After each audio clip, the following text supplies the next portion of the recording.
Você já providenciou tudo aquilo que eu pedi no vídeo anterior? Se ainda não viu o vídeo anterior, volta lá e assiste. Mas se você já assistiu, seja bem-vindo a mais um vídeo.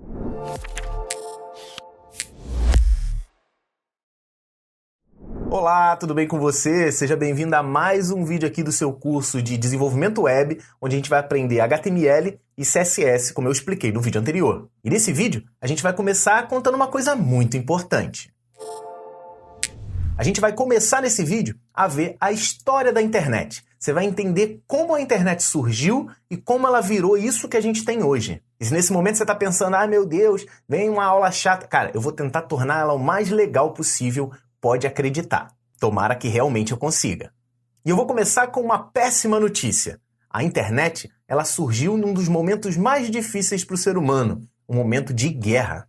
Sim, a internet, ela nasceu durante o período de Guerra Fria. Na verdade, ela nasceu exatamente para cumprir objetivos durante a Guerra Fria. E se você não faltou a nenhuma aula de história, e com certeza alguém já contou essa história para você alguma vez na vida, a Guerra Fria aconteceu porque duas grandes potências no final da Grande Guerra saíram bem fortes, os Estados Unidos e a União Soviética. Então essas duas grandes potências saíram bem fortalecidos da guerra. Só que acabaram que eles travaram uma disputa entre eles. Isso aconteceu, como está escrito ali no slide, na época de 1949. E se você estudou um pouco de Guerra Fria, sabe também que ela não foi uma guerra de vias de fato. Ela não foi uma guerra de batalhas físicas. Ela foi mais uma batalha mental. Foi aquela coisa do eu posso ser atacado a qualquer momento. E quem saiu disparado dessa guerra, quem saiu na frente, não foi os Estados Unidos, como você pode pensar. Porque em 1969... a União Soviética lançou esse carinha que apareceu aí agora, o Sputnik. Na verdade, o Sputnik foi o primeiro satélite artificial que foi lançado. Muita gente pensou assim, nos Estados Unidos principalmente, caramba, a União Soviética lançou um satélite, não sei nem o que é isso, mas ele é espião, ele vai estar aqui para espionar. Na verdade, depois de muitos anos, descobriu-se que o Sputnik só tinha uma função, que era fazer voltas em torno do planeta, circundar a órbita terrestre e cair dentro d'água. Enquanto ele estava circundando, ele emitia bips para que a galera da União Soviética pudesse captar esses bips durante a Terra. Era simplesmente um teste. Só que os Estados Unidos não sabiam disso. E o presidente na época, o presidente militar, que era esse cara aí, o Dwight Eisenhower, preocupadíssimo com a evolução tecnológica da União Soviética, porque nessa época a União Soviética tinha bem mais tecnologia do que os Estados Unidos, ele fundou um órgão, uma agência para estudo de tecnologias para a guerra. O nome dessa agência? DARPA. Eu vou tentar falar o nome aqui. Defense Advanced Research Project Agency, se eu não me engano. Não colei, eu só olhei aqui o DARPA. Mas era uma agência para estudos de tecnologias para a guerra. A DARPA, ela existe até hoje. Ela criou um monte de armas, um monte de tecnologias durante a guerra. E cria até hoje, fora da guerra, para que os Estados Unidos mantenham sua hegemonia mundial. Mas uma das tecnologias criadas pela DARPA foi ainda em 1969, quando ela foi criada, e ela visava resolver uma preocupação gigante que o governo dos Estados Unidos tinha. Imagina o seguinte, esse mapa que está aparecendo aí. Imagina que do lado esquerdo tivesse uma base militar. E do lado direito, na outra parte do continente, tivesse outra base militar. Se a galera da União Soviética, que estava mandando satélite espião lá para cima, a galera achava, for capaz de destruir um desses centros militares, o outro tem que ter todos os dados que esse primeiro tinha. Então a ideia deles era fazer um grande backup dos dados. Era muito perigoso deixar os dados num centro militar e, se ele fosse explodido, perderia tudo. Pensando nisso, eles criaram inicialmente uma pequena rede e deram esse nome aí para ela, ARPANET.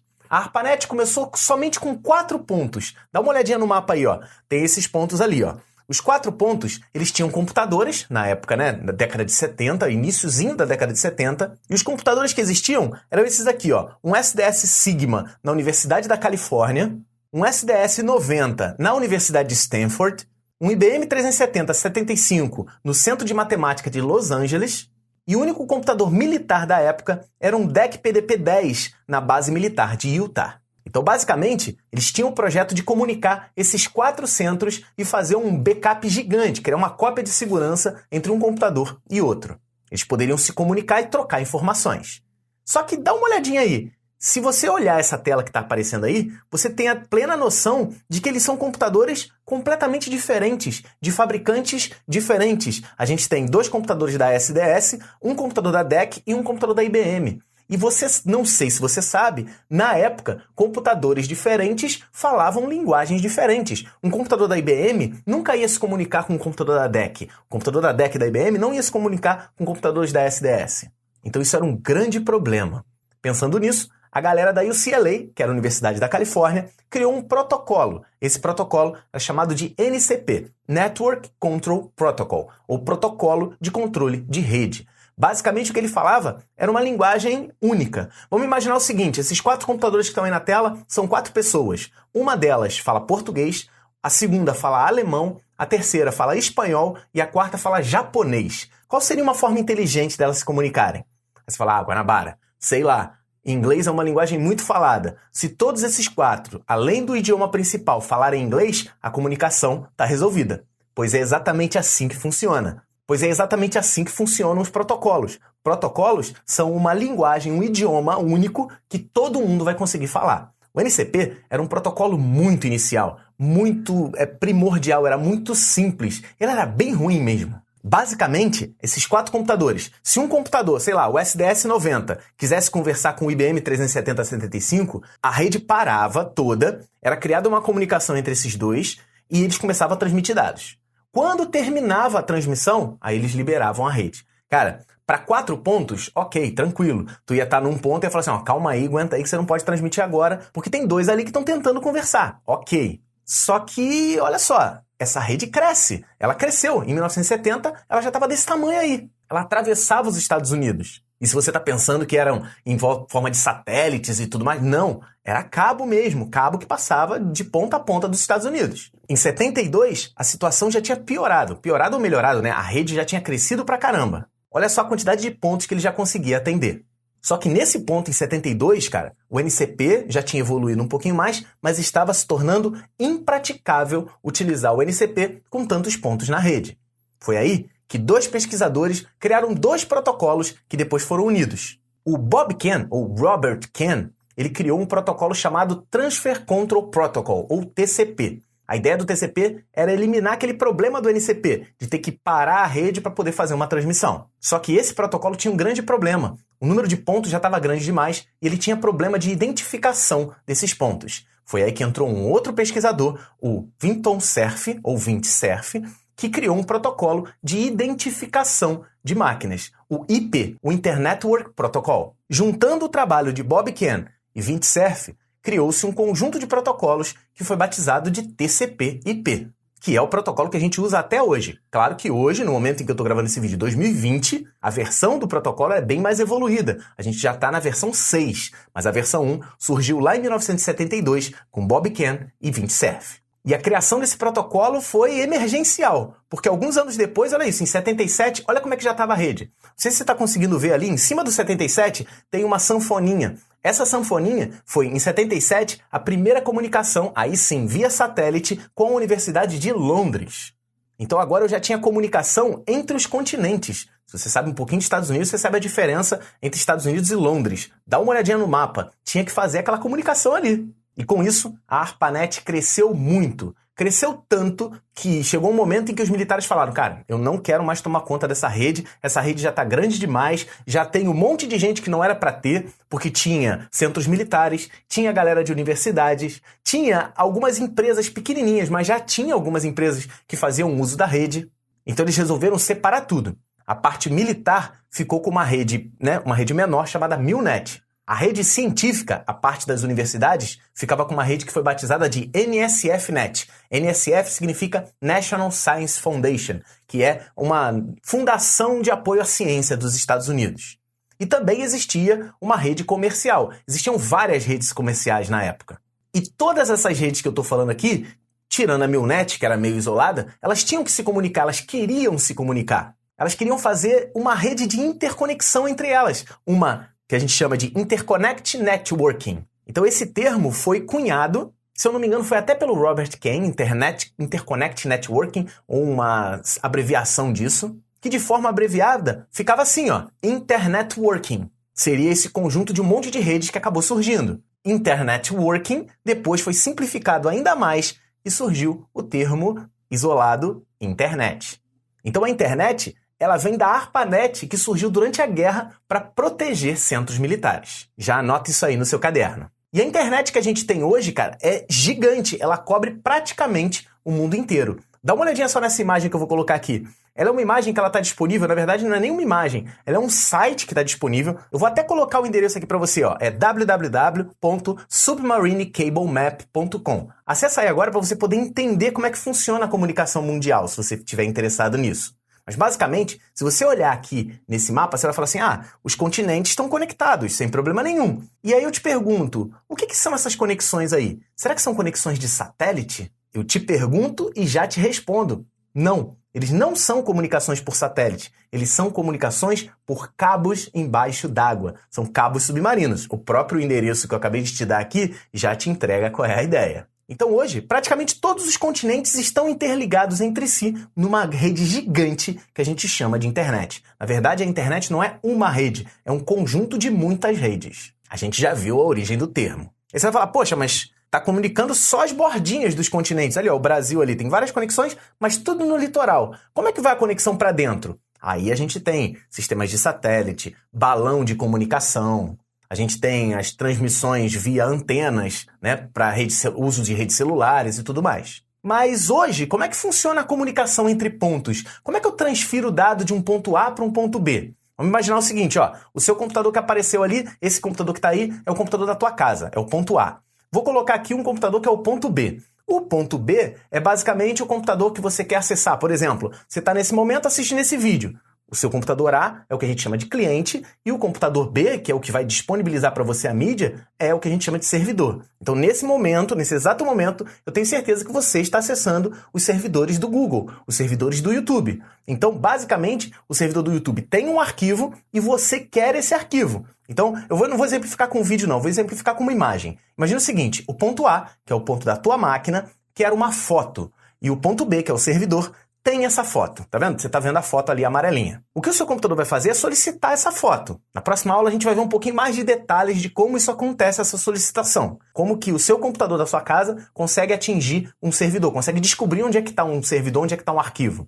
Uma rede gigante. Como é que o teu computador consegue achar qual servidor tem que acessar? A gente vai ver isso na próxima aula. Mas por enquanto entende o seguinte. O que vai acontecer com esse servidor que tem essa imagem? Se eu mandar essa imagem inteira, se for uma imagem grande, a internet mundial pode ficar lenta.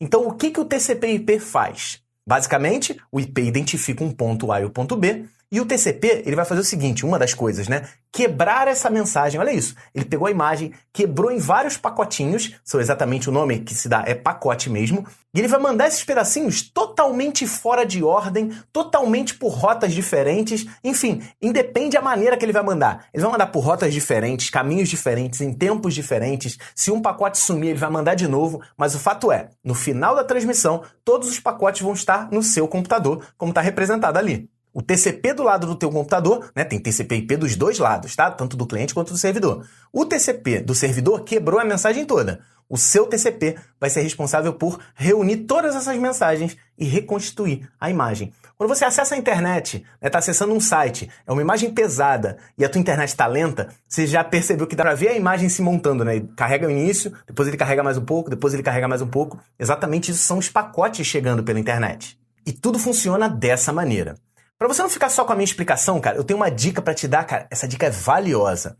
Dá uma olhada nesse documentário. É um vídeo bem simples, bem tranquilo. Ele tá em inglês, mas ele tem legendas em português. É só ligar lá a legenda em português que a galera fez. O endereço do YouTube, cara, tá aqui perto da minha cabeça. É um endereço doido, ó. TNQ maiúsculo, SM minúsculo, P maiúsculo, F minúsculo. Você digita esse endereço que tá aparecendo aí. Ele é um vídeo de uma galera de um canal chamado Vox. Esse vídeo foi produzido pela galera do YouTube, né, em conjunto com a galera do YouTube. E, cara, dá uma olhada. É um vídeo, é de uma série chamada Glad You Asked, né? Que bom que você perguntou.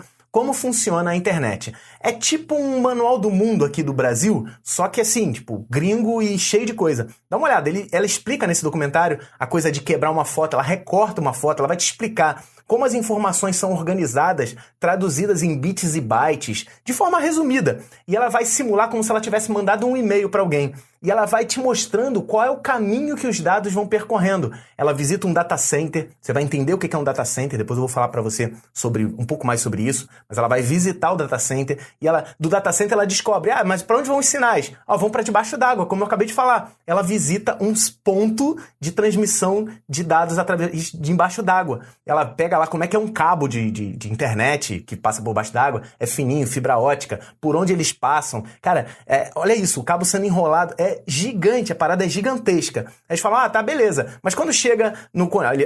Eles até montam, né, aquele gráfico lá que eu falei, com os cabos embaixo d'água. Mostra uma cena do tubarão mordendo um cabo desses, essa cena é bem clássica.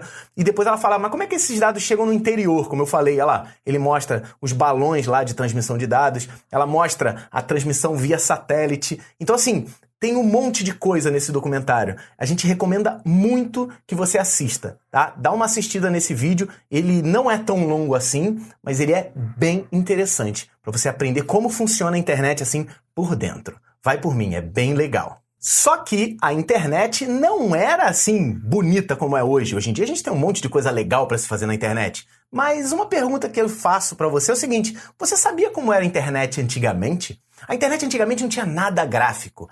Basicamente a internet era isso, era uma tela preta que está aparecendo aí com letras verdes. E o protocolo básico que a gente tinha para navegação, né, de conteúdo era um protocolo chamado Gopher. Dá uma olhadinha aí, ó. Olha só, utilizando o protocolo Gopher. É assim que se escreve. Na hora que a pessoa entrava na internet, e eu usei a internet assim, era assim que funcionava. Não tinha mouse, cara. Você ia no teclado. Tá vendo ali na esquerda que tem uma setinha? Ali era o cursor. Você usava a tecla do teclado para poder procurar os endereços e aí você poder acessar as áreas. Ó, por exemplo, Fun and Games. Olha como é que era o gráfico da internet no início.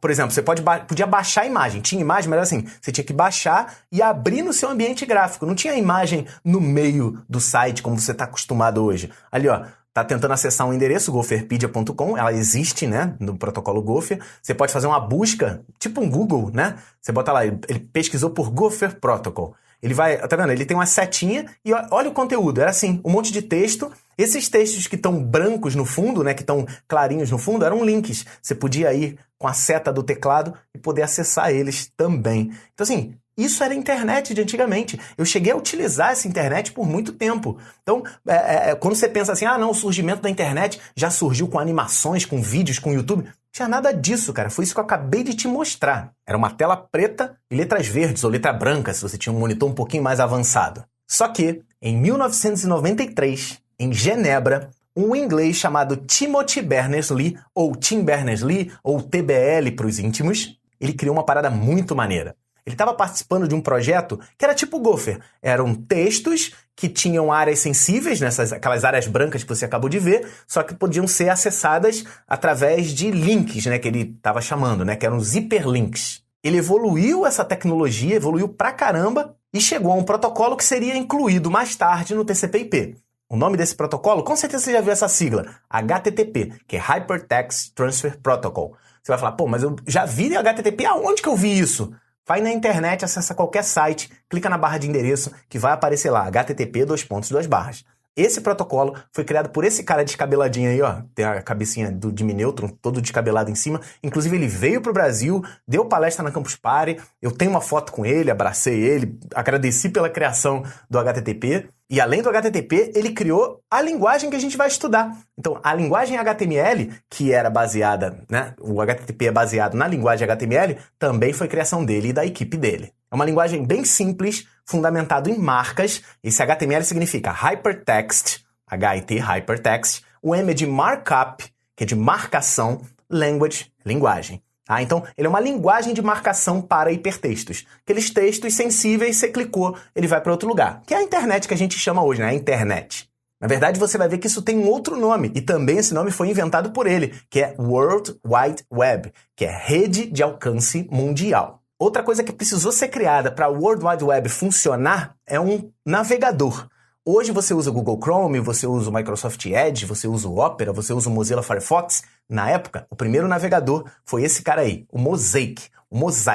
Ele não foi criado pelo Tim Berners-Lee, ele foi criado por esse outro cara aqui, o Mark Anderson. E, na verdade, o Mark Anderson tem uma história bem legal, mas eu não vou me aprofundar nisso agora. Ele criou o primeiro navegador da internet. Navegador compatível com HTTP, a tecnologia criada por Tim Berners-Lee. Graças a esse conjunto aí, a World Wide Web se tornou realidade. Mas, cara, o que é World Wide Web? Qual é a diferença de World Wide Web para internet? Tem gente que acha que é a mesma coisa. Na verdade, internet é uma parada mais ampla. Dá uma olhada nesse gráfico aí que eu montei para você.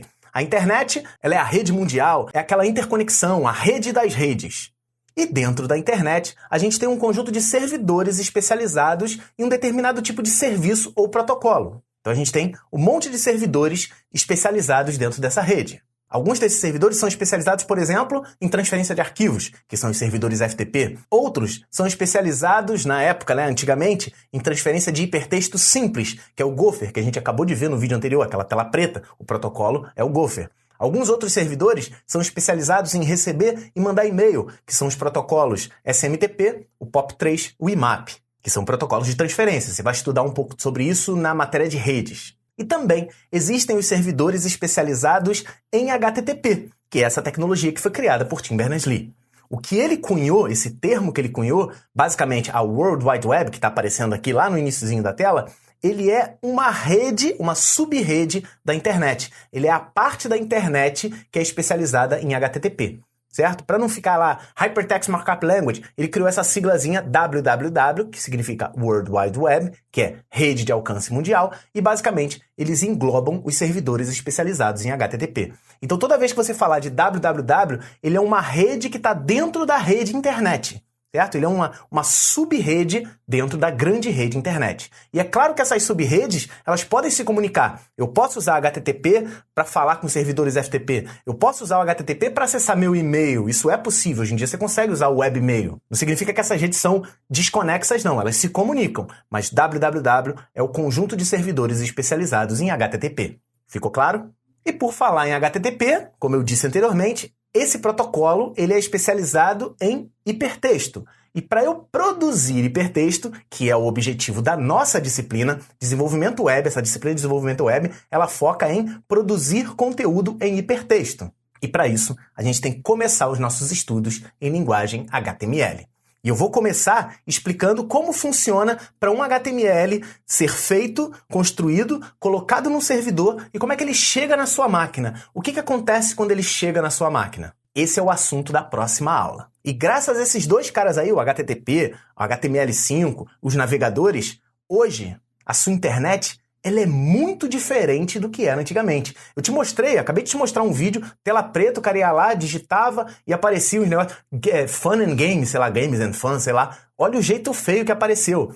E olha como a internet ela é capaz de mostrar coisas, graças ao invento do Tim Berners-Lee, coisas muito mais dinâmicas, como isso daqui, ó. Você pode entrar num serviço de vídeo e assistir um vídeo exatamente como esse que você está assistindo agora. Você pode ver fotos no Instagram ou no Pinterest, você consegue ver diretamente incorporado. Você consegue ver vídeos, assistir filmes, você consegue ter informações desse filme antes dele ser lançado, pode ver características de um produto, pode se divertir, pode jogar, tudo online, cara. Você pode se comunicar com as pessoas, você pode trocar informação nas redes sociais. Galera, a internet mudou completamente. A World Wide Web, o surgimento da World Wide Web, que começou em 1993, 1994, ela foi de suma importância para que a internet seja exatamente aquilo que a gente tem hoje.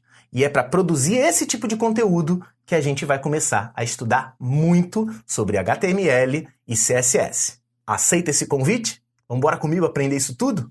É só você continuar assistindo esses vídeos, seguindo as regras do vídeo anterior. Sempre com o caderninho na mão, sempre com o computador a postos, sempre que eu falar, olha só, acesse esse site, faz isso, cria esse código, cria esse arquivo, você tem que criar, porque é só na prática que você vai aprender.